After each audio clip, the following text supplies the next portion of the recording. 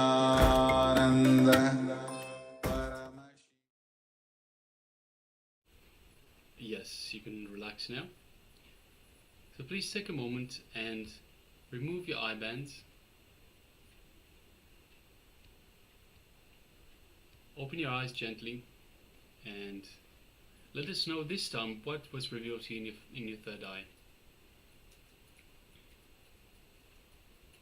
So we made a powerful declaration to get past the sleepiness, the patterns, the mind, and receive Swamiji and ask Swamiji to reveal to us the question and the answer that we projected onto the screen. So now please take a moment and let us know in the chat what is it that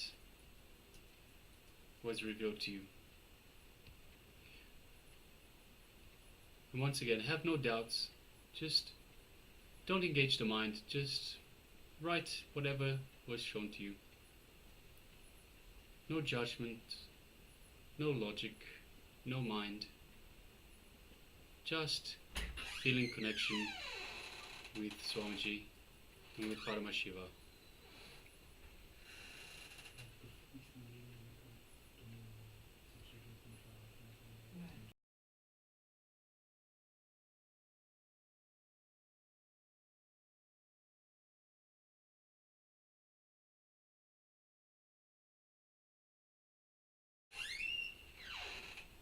Yes, so we have some answers coming in.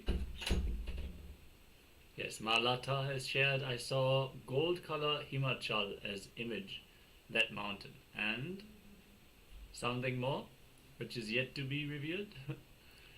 And yes, my Sui Lang shares C, the letter C, so choice number C. Ma Zheng Hui shares blue, green, and third choice. And Ma Ning shares purple glass. Thank you for sharing. So I request all participants, please share everything that, so all participants that have taken part in this power manifestation, please share what was revealed to you, whatever was being shown to you in your third eye. Once again, no judgment, no mind, no logic, just connection to the divine, just the answer from the divine. Ma Xia Wu shares chocolate. Yes, thank you very much.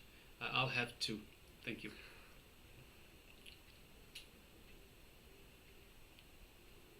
Yes, thank you very much for sharing, Ma. Chocolate. Yes, let us now get ready. We're going to project the question and the answers on screen. Yes, as you can see, the question was, which instrument has 88 keys?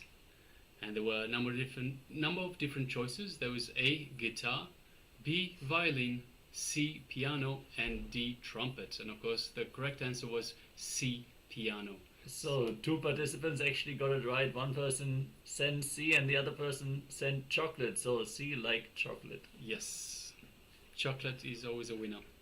Yes, thank you very much. So Ma Xia Wu, so C for chocolate. The answer was C. Thank you. Thank you for sharing, Ma. Ma Sui Lang also said C, choice number C, which is piano. Thank you very much for sharing. Congratulations, Ma. And what did we have? What else we had? So we had blue, green, and third. So Ma Zheng Hui says third choice. Yes. C, the third choice, piano. Yes, congratulations, Ma. Well done. Yes. Well done. And more people receiving darshan during the power manifestation. That is beautiful. Yes. All right. So thank you all so much for participating actively in this round of the power manifestation. And let us all have more and more breakthroughs. Let's see the answers more and more clearly in a more and more detailed manner. We're going to have more rounds. So don't worry, if you are yet to manifest the power, just keep at it and celebrate. This is very much a joyful, playful setting, so you have all the time to experiment and explore the powers of the third eye here. Yes, so next segment, we're going to move into a jnana video once again. So another teaching, another sacred truth from the Supreme Pontiff of Hinduism, this time on the physical body. So earlier we talked about the various body layers that every being has, so that every human being has. So this time Swamiji will go in detail. We'll start talking in detail about the first body layer, which is the physical body. So I request all participants to please come to the space of listening. Sit comfortably with your head, neck and spine in a straight line, and let's come to the space of blissful awareness, of restful awareness, and let's hear the sacred truths from the Supreme Pontiff of Hinduism. Yes, one thing, if you feel sleepy and you're not able to keep yourself awake, maybe you get some tea, some coffee or hot chocolate. Yes, you can ask Marcia Wu to give you some chocolate. She has chocolate. Just so you can be fully attentive. That is also what Swamiji recommends. When you feel sleepy, just take the necessary actions. If you make the decision not to sleep and be here, you might as well be at the best of your performance. So let us listen and deeply receive the powerful cognitions and manifest them as powers as well. Requesting all the participants to share the clicks that you have as we are going. That is the best way to keep the session interactive. You're here in the powerful space with Swamiji, so let's share every click that we have.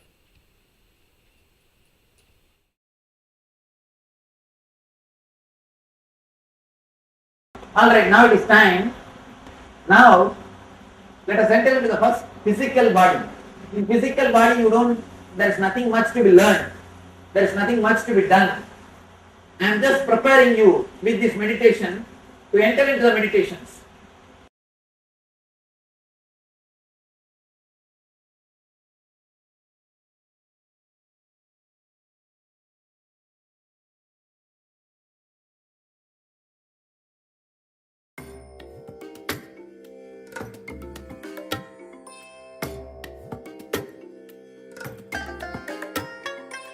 I bless you all. Let you all open all your three eyes and manifest the powers of Mahasada Shiva. Om Nithyananda Paramashivoham. Om Nithyananda Paramashivoham. Om Nithyananda Paramashivoham.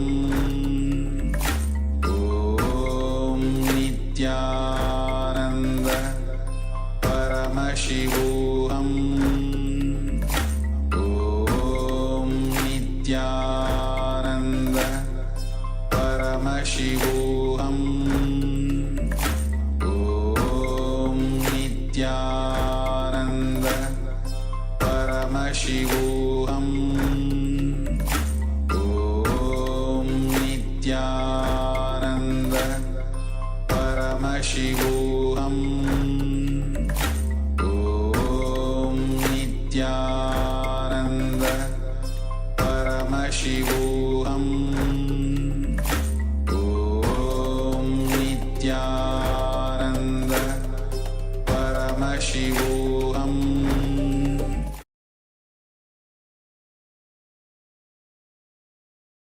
All right.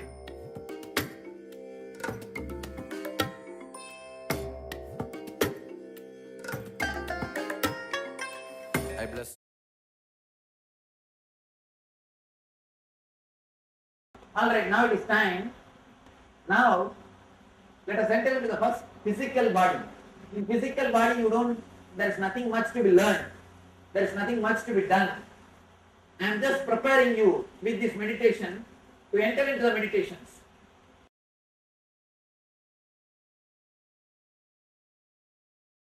Now what you are going to do is not a meditation technique. It is just preparing you. Preparing your body. It's like warming up. Preparing your body to enter into the deeper levels, deeper layers. The physical level, nothing much needs to be done. Whatever can be done, you are doing. Whether giving food or anything, you are already doing. All we need to work is only inner level, inner layers. Second layer onwards only. But the first layer, we will prepare the body so that this next 2 days we will be able to meditate. Just for that. It's a simple guided meditation. If you have done Arogya Spurana, you would have done it. Just tensing the whole body from toe to head. We will tense the whole body step by step so that you will become fresh and alive. The body will become alive. 2 days you will not feel tired and you will be able to continuously meditate. Just tensing from toe to head, part by part. That's the first step. The second step, inhaling and exhaling through every part of your body. This is very important thing. Understand? According to Ayurveda, you are not inhaling or exhaling only through nose. You are inhaling and exhaling through every pore of the body. The whole body is inhaling and exhaling. The whole body is inhaling the etheric space and exhaling the etheric energy. So now we are trying to awaken the etheric energy, inhaling and exhaling. Etheric energy breathing in you. How to do it? Please listen the instruction carefully. See, the second step, visualize as if every inch or every point of your body is inhaling and exhaling. For example, when I say inhale through head, visualize the head is porous and visualize every hair hole, every pore is inhaling and exhaling. And then when I say inhale through face, visualize through ears, nose, mouth, eyes, through every hole you are inhaling and exhaling. So inch by inch you will visualize your whole body is inhaling and exhaling. So awaken the body intelligence. 2 steps. First step, you will tense from toe to head, inch by inch by inch. When you come to knees, forget the calf muscle. When you come to thighs, forget the knees. Inch by inch, you will tense. This is the first step, from toe to head. Next step, from head to toe, you will start inhaling and exhaling through that part of the body. I will guide you step by step. I will guide you step by step. Please stand up. Tie the ribbon. Close your eyes and tie the ribbon. Make enough space. Do not keep sharp things on the ground. Even if you fall, you should not hurt yourself. Do not keep pen or specs, sharp things on the ground.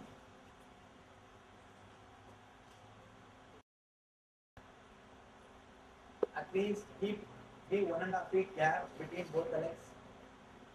Between the feet, at least there should be 1.5 feet gap.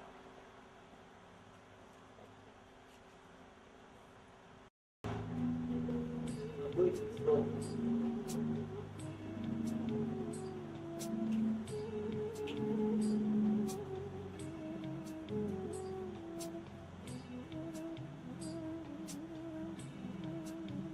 Inhale and exhale as slowly as possible, as deeply as possible. Very slowly, but very deeply.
Concentrate on your feet. Come down. Bring your mind to your feet.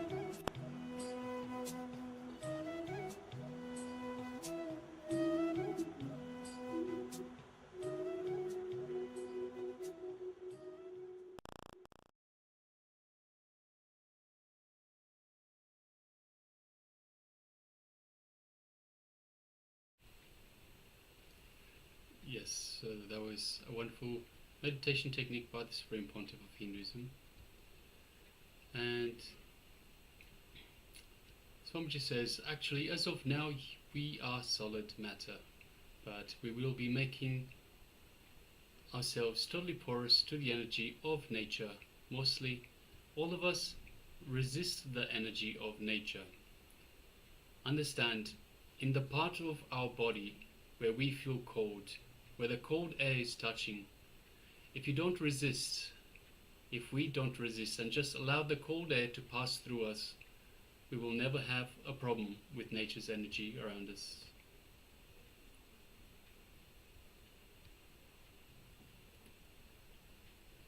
If we have this basic understanding, if we have this basic relationship with nature, we will not fall sick due to cold and any such things to do with nature. At least this much we can manage. So this balancing helps us, and moreover, becoming energy will make us porous to nature. So now we'll be moving shortly into a meditation technique.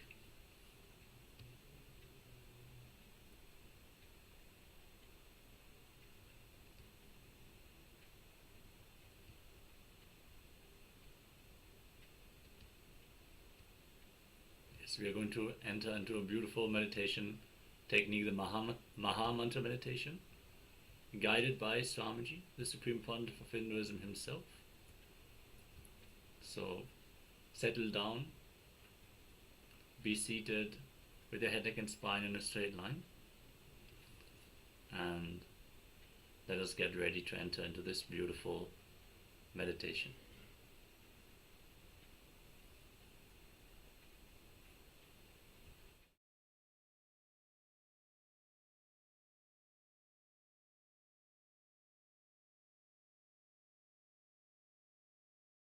So now, let us work on the Anahata Chakra, the heart center, to center yourself into the being.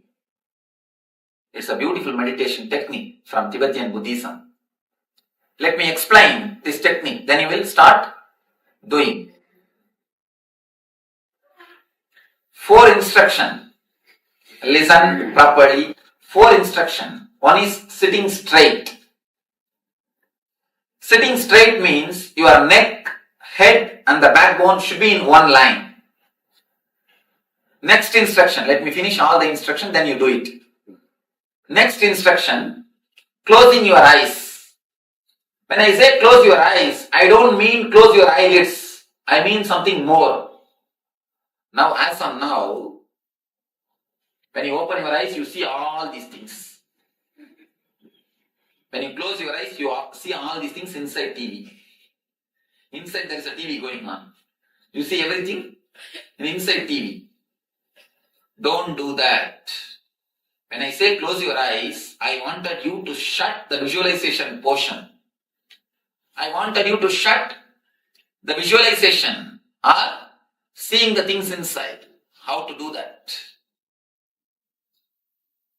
Whenever you close your eyes, you can always see the eyeballs will be slowly moving. The movements of the eyeballs will be there. Don't do that. Just give pressure from inside so that the eyeball movement stops. Feel, visualize as if both eyeballs are becoming like a stone. Just for 60 seconds. Not more than that. Just for 60 seconds. Feel both eyeballs are becoming like a stone. Understand all the 4 instructions. First, sitting straight. Next, closing the eyes. Third, humming from deep stomach. You need to hum Just do the humming. Let your lips be closed. Just do the humming from the navel center, from a deep stomach. Let me show you how to do.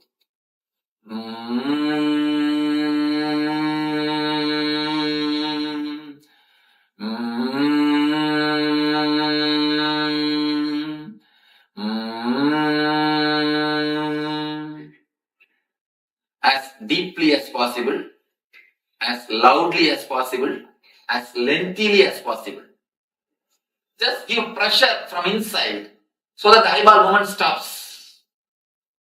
Feel, visualize as if both eyeballs are becoming like a stone. Just for 60 seconds, not more than that. Just for 60 seconds, feel both eyeballs are becoming like a stone. Understand all the 4 instructions. First, sitting straight. Next, closing the eyes.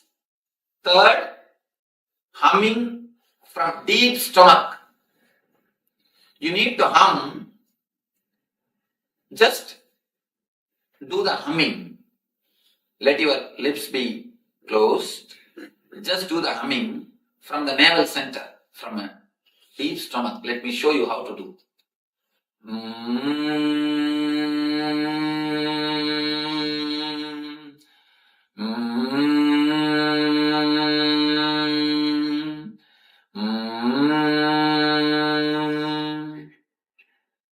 As deeply as possible, as loudly as possible, as lengthily as possible.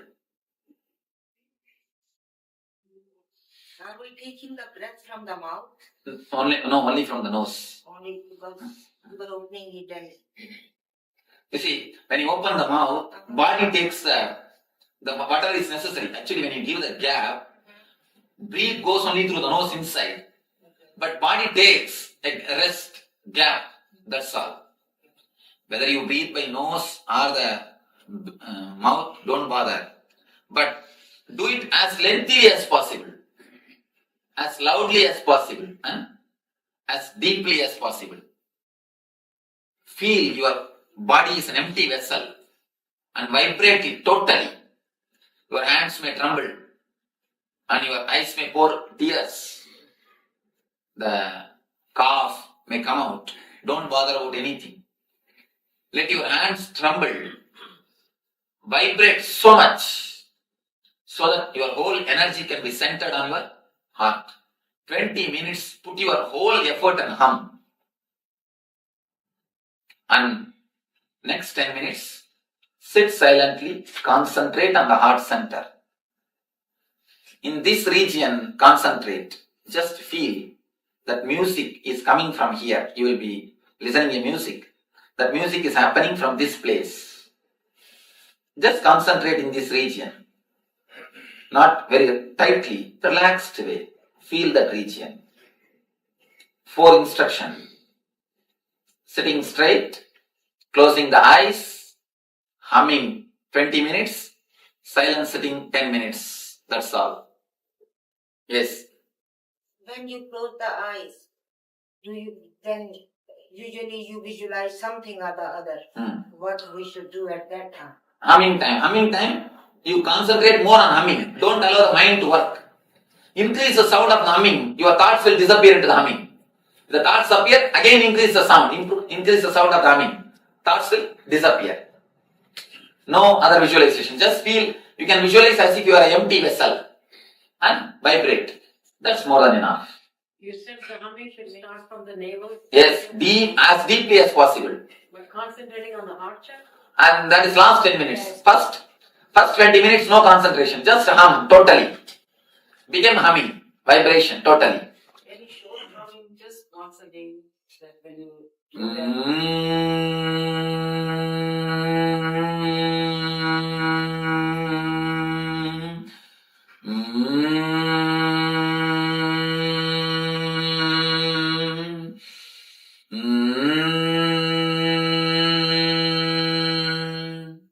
Is it similar to the way we say Om? No, not Om.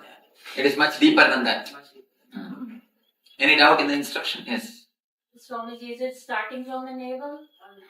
It will start from deep much more deeper than navel. Don't bother about from where it starts. Do it totally. We don't have to focus on breathing. No. Breathing just goes on. Breathing just, yes. Does the success of it depend on how forceful you do it? How? How forceful? Yes. I wanted you to do it aggressively. I get a headache when I do it. I get a headache when I do it. Headache. Don't worry about it. First, if you have the potentiality to get the headache, once or twice it will come out, it will erupt out. You will never get it back. So, start chanting, start humming totally. Let us start the meditation. First, tie the ribbon.